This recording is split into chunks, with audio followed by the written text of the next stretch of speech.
Ça y est, ça marche. Salut tout le monde! Regardez, en grande professionnelle du live, j'ai mon carnet de notes avec mes questions. Je me suis dit, franchement, Priscille, tu fais un peu pitié. Mais c'est pas grave, j'ai mes questions pour mon amie Rebecca. Rebecca, elle est d'abord mon amie. Elle est psychologue, c'est son métier, et elle est psychologue blindée. C'est-à-dire que quand je veux lui envoyer des gens, je dis « Ah, il y a quelqu'un qui aurait trop besoin », elle est blindée. Comment on dit, sa patientèle est blindax.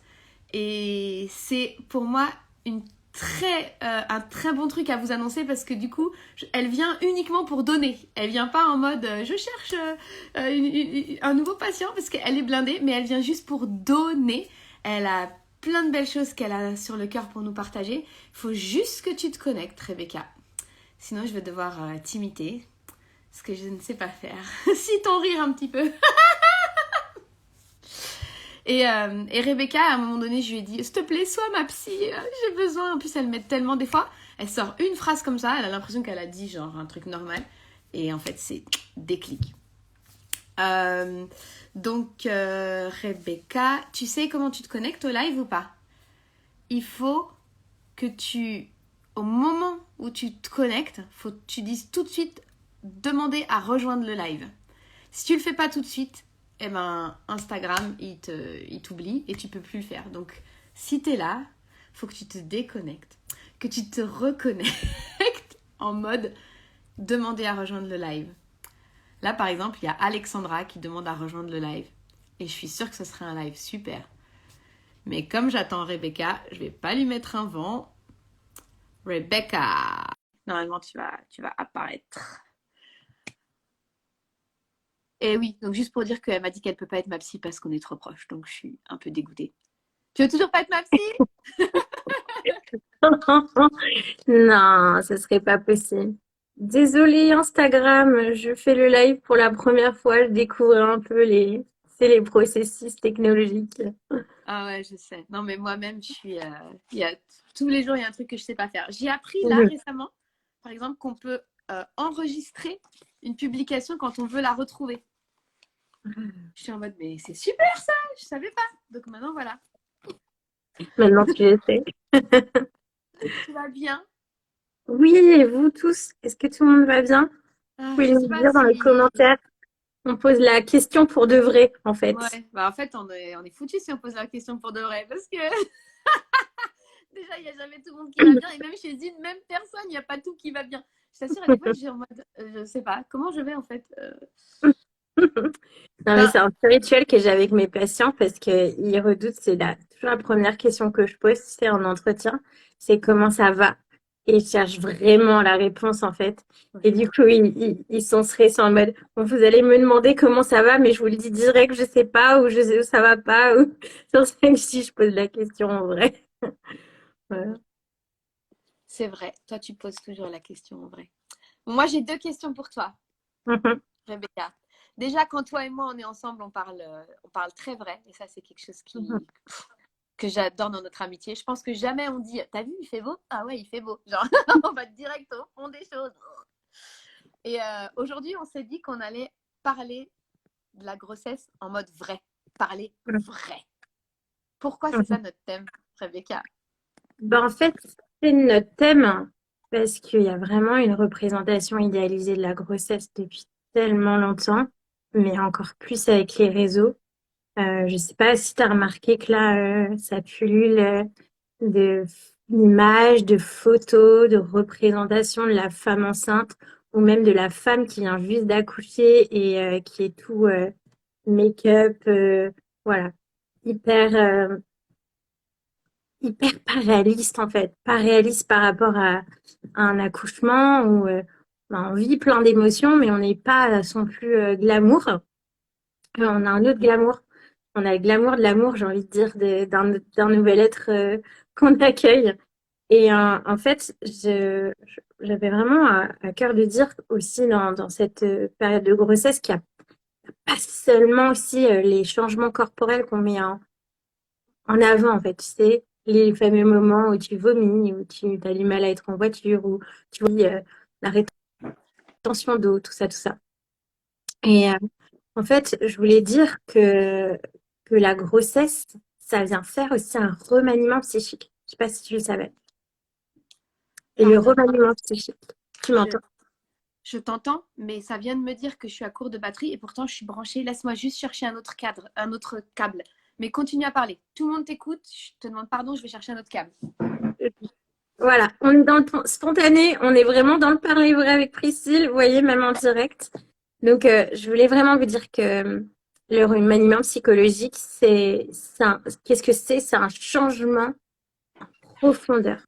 On va avoir une modification interne qui va se passer. Et c'est pas seulement le corps qui va changer, mais c'est notre psyché aussi qui va être mise à mal dans cette période. Il y a des auteurs qui parlent de la vulnérabilité psychique de la femme enceinte. Et c'est pas pour rien qu'on en parle. Parce que c'est pas qu'une histoire d'hormones. Il y a aussi quelque chose qui se passe au Oui, niveau psychologique, dans nos tu m'as émotions. dit. Ouais. Mais Des par fois, je me Instagram. rappelle, Je non, te je me laisse. rappelle quand j'attendais Daniel, tu m'avais dit ça. Tu m'avais dit ah non, mais ça c'est normal, là t'es enceinte. Mhm. Genre, ce qui se passe à l'intérieur de ta tête, c'est différent dans le moment où t'es enceinte. C'est ça. On fait des rêves méga bizarres, pour pas dire un autre mot, des rêves des fois même violents. Les femmes qui sont enceintes à Noël, elles ont les téléfilms de Noël, elles peuvent regarder que ça, elles peuvent pas regarder d'autres séries un peu violentes. Enfin, il y a un vrai changement. Mais au-delà de ça, des choses rigolotes dont on parle là, il n'y a pas que ça en fait. Il y a des vraies questions qui viennent se poser. C'est que ça vient questionner aussi notre propre histoire. Notre histoire avec nos parents, tu vois. Et sur ce domaine, on n'est pas égaux. Il y a des gens parmi nous qui nous écoutent qui ont peut-être deux parents incroyables. Puis on a peut-être des gens parmi nous qui ont une mère pathologique, un papa pathologique. Mais c'est pas reconnu, il n'y a pas de diagnostic, vous voyez. Mais ils ont souffert, il y a eu des choses. Et du coup, quand on a eu des parents comme ça, ou même quand on a une super maman ou un super papa, mais est-ce que je vais être à la hauteur? Est-ce que je vais pouvoir faire un cinquième de ce qu'on m'a donné? Ou est-ce qu'alors je vais faire ce que j'ai souffert qu'on m'a fait? Est-ce que, est-ce que je vais être dans la répétition? Je parle pas trop français là. Est-ce que je vais être dans la répétition de mon histoire? Est-ce que je vais pouvoir être une bonne maman? Une espèce de question, là, une pression, la bonne maman. Euh, et cette croyance et cette fausse croyance que parce que j'ai pas eu une maman, par exemple, qui a pu prendre soin de mes besoins émotionnels. Ah oui, elle m'a donné à manger. Il y avait tout Ouais. ce qu'il fallait à la maison d'un point de vue matériel. Mais peut-être que d'un point de vue émotionnel, on n'a pas su répondre à mes besoins. Et du coup, la question, elle peut arriver des fois de, est-ce que, comment ça va se passer pour moi? Et puis, il y a aussi le couple. Ben déjà, est-ce que je suis en couple avec le papa au moment où je suis enceinte? C'est pas le cas pour tout le monde. Ouais, Est-ce que le papa est dans l'histoire? Est-ce que je sais ce qui se passe entre nous? Euh, euh, Puis on est mariés, mais peut-être que j'ai une solitude accompagnée, je peux me sentir seule. Euh, on peut aussi avoir eu des traumatismes tels que des abus sexuels qui peuvent refaire surface. En fait, tu sais, tout ce qu'on met sur le tapis, ça vient être re-questionné, pardon, au moment de la grossesse. Et c'est pour ça que j'invite les gens à pouvoir en parler à un professionnel de santé. On n'a pas besoin d'avoir, enfin, quoi qu'il se soit passé, de dramatique à je vais bien, mais je me pose des questions. J'ai envie de dire aux gens, vous avez le droit d'avoir un accompagnement et pas rester seul, en fait, avec ces questions négatives, ces sentiments négatifs, ces choses ouais, qui peuvent peut-être vous réveiller la nuit, qui peuvent un peu être comme une espèce de rumination, c'est ça. Et ouais. donc, on porte ça et l'idée, c'est de ne pas le porter tout seul. C'est de s'autoriser, en fait, à parler à un professionnel de santé, même Mhm. aussi en parler à son conjoint s'il est en capacité d'entendre. Je dis bien s'il est en capacité d'entendre. Et, et voilà, pouvoir sortir là de cette coquille où on s'enferme, de je vais devenir une mauvaise mère, de ces pensées négatives. Et puis, il y a aussi à un moment donné, on a des questions par rapport à l'accouchement. Comment ça se passe? Est-ce que je vais avoir mal? Et tu sais, là, avec l'avènement de l'imagerie, avec les échographies, on n'a jamais autant vu le bébé en devenir. Mais il y a aussi cette idée qu'il y a le bébé imaginaire, celui qu'on a fantasmé avec les échos 2D, 3D, celui qu'on s'imagine qu'on va avoir, puis on interprète les coups, enfin, tu vois, on se fait toute une histoire pendant qu'on est ensemble. Puis il va y avoir le bébé réel, celui qui va vraiment être notre bébé, celui qu'on va rencontrer. Donc t'imagines pendant ce temps de grossesse, pendant ces quelques mois où il y a une location de votre utérus, il n'y a pas que juste ce qui se passe dans le corps, mais il y a tout ce qui se passe en fait psychologiquement dont on ne parle pas beaucoup. L'angoisse que ça peut faire, parce qu'évidemment vous entendez des phrases contradictoires, c'est ah tu vas voir c'est la meilleure période de ta vie, puis tu vas avoir un petit bébé, puis ah et vous savez les gens ils parlent de leur histoire en fait. Alors que peut-être pour vous, à l'intérieur, il y a plein de questions, il y a plein de choses qui se passent. Et j'ai envie de dire, c'est normal. C'est normal d'avoir ces questions. C'est normal d'avoir une reviviscence, on appelle ça en psycho, hein, reviviscence des moments difficiles. Et l'important, c'est d'être questionné. Donc, Hmm. ce bébé imaginaire va devenir le bébé réel après l'accouchement. Ouais. Ouais. Ouais, ça me parle. En fait, je suis en train de revivre. Je suis en train de repenser à plein de trucs. Oui. Tu sais, moi, la première fois que j'ai accouché, j'y allais en mode ça va être facile. Toutes mes copines sont tellement genre le jour de l'accouchement et tout. Et moi, je me suis dit, je suis pas normale. Parce que j'ai pas aimé, en fait, ce jour-là. J'étais angoissée, j'ai eu mal, tout, hein. J'ai Hum, caca dessus, la totale. Donc, j'ai aimé rencontrer Timothée, notre grand, mais j'ai pas forcément aimé la journée, quoi. C'était hum, c'était difficile. c'est ça. Donc, Mais c'est mais du énorme coup, que qu'est-ce tu que... puisses. Pardon, pardon. Pardon, c'est énorme que tu puisses dire ça. Excuse-moi, je rebondis. Parce que, en fait, je crois qu'il y a des femmes qui ont besoin d'entendre ça. Qui ont besoin d'entendre que l'accouchement, ça n'a pas été un super moment pour elles. Bon, ça aussi, ça sera peut-être à travailler pour elles, mais que tu as aimé ton bébé. Et de la même manière, on peut être enceinte et ne pas aimer la grossesse, mais aimer son enfant. Et j'ai envie de dire aux gens, vous avez le droit de ne pas aimer cet état de grossesse. Vous avez le droit aussi de l'aimer. Enfin, c'est juste de légitimer ce qu'on va ressentir, en fait. Ouais. Et C'est du une coup, petite parenthèse. est-ce que tu as des recommandations concrètes pour accueillir bébé malgré ces 10 000 questions, malgré ces incohérences? Comment est-ce comment est-ce qu'on accueille quand même bébé? Ben, oui, j'ai une recommandation. Et la première, c'est quand ça sera le moment que bébé arrive, c'est vraiment de pouvoir dire au revoir à la grossesse. Qu'on ait aimé ce temps de grossesse. Ben, la primipare, on s'en souvient bien, la première grossesse. Que ce soit votre deuxième, troisième grossesse. Parce que là aussi, on l'a pas mentionné, mais on peut se questionner. Hein, c'est pas qu'à la première grossesse, c'est à toutes les grossesses on a des questionnements. Et ben, c'est de pouvoir dire au revoir à la grossesse et bonjour au bébé qui va venir. Et aussi, dans cet accueil de bébé qui va arriver, c'est de pouvoir dire aux femmes que la contraction, ce n'est pas leur ennemi. Sans contraction, pas de bébé. La Ouais. contraction, en fait, on a l'impression quand on questionne les patients de leur dire est-ce que vous pouvez nous dessiner ce que vous imaginez ou de ce que vous avez vécu? Parce qu'on prend en charge les primipares, les grossesses, les premières, mais aussi pour les autres mamans. Mais elles disent tout le temps que c'est le sentiment que ça fait, ça monte, ça monte, ça monte, ça monte. Et ça, scientifiquement, c'est pas vrai. On s'est rendu compte que la contraction, elle monte. Effectivement, il y a un pic, et c'est ce pic-là qui est hyper, hyper douloureux. Mais après, elle redescend. Et elle redescend toujours. Donc, quand on a cette notion qu'on n'est pas là juste pour souffrir, mais il y a quelque chose qui nous attend, un être, ben, qu'on a imaginé, mais qu'on va rencontrer et Ouais. qu'on n'est pas sa mère, on n'est pas notre mère, on n'est pas notre père, on est nous-mêmes. C'est pour ça que c'est un questionnement identitaire, un remaniement psychique.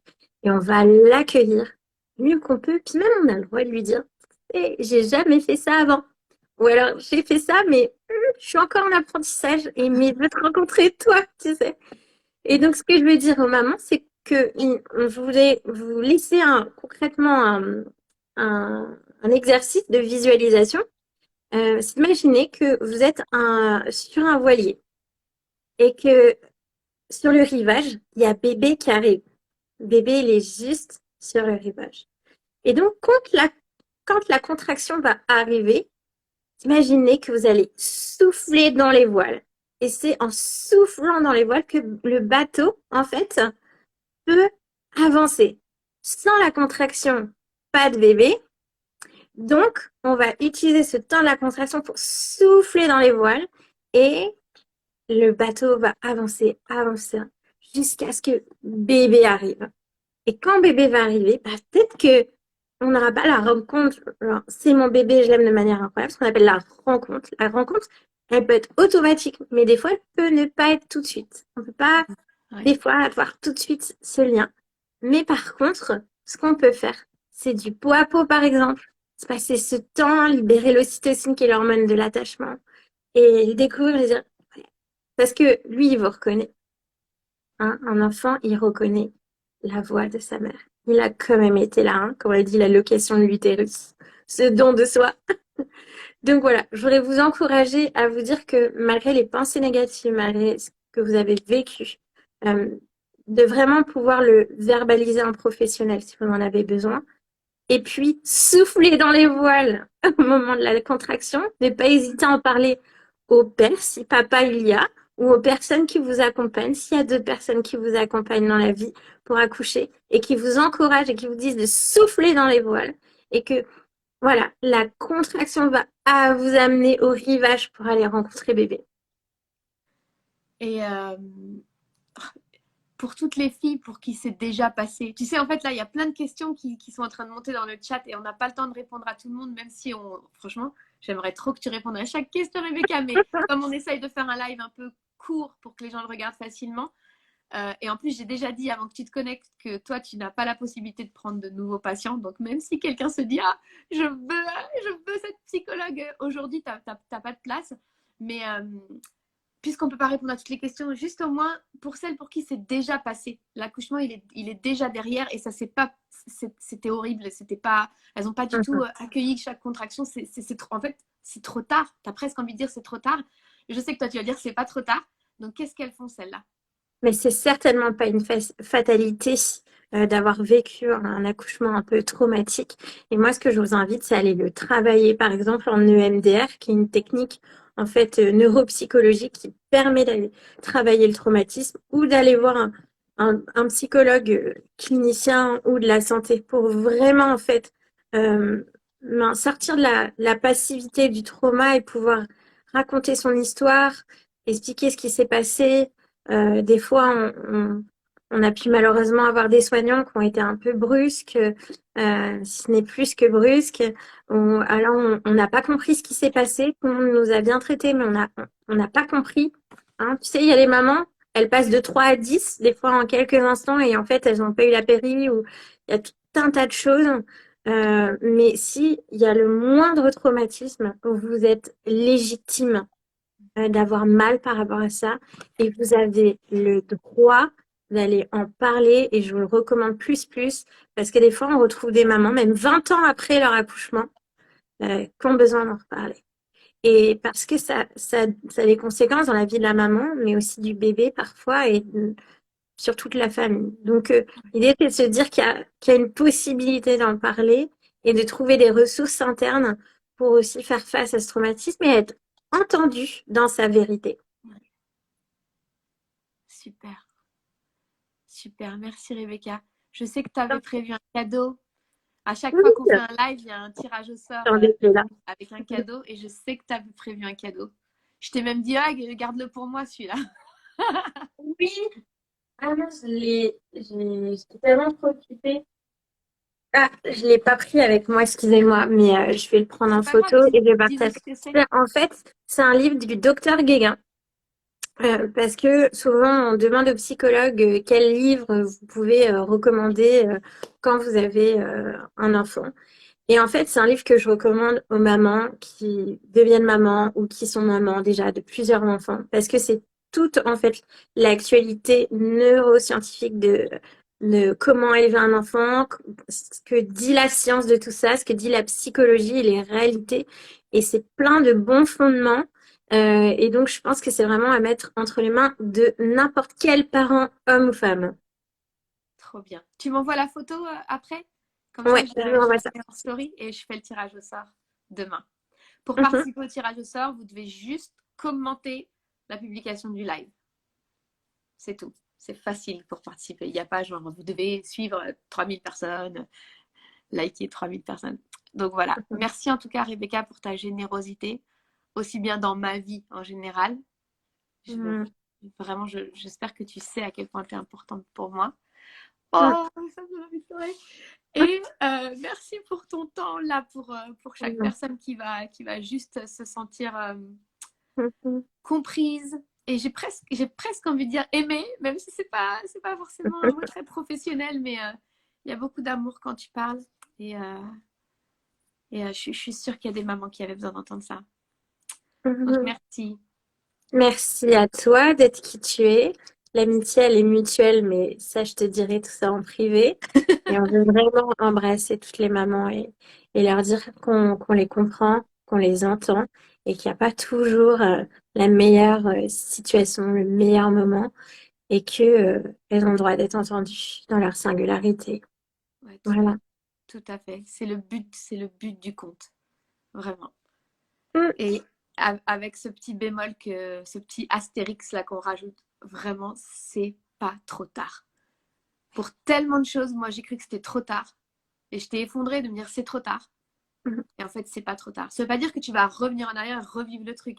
Mais ça veut dire qu'il y a une guérison du cœur qui est Mm. possible. Une guérison des relations qui est possible. Tout à fait. Tout à fait. Super. Merci pour ton temps. Je vais mettre le live en ligne maintenant. Merci à tous. À très bientôt.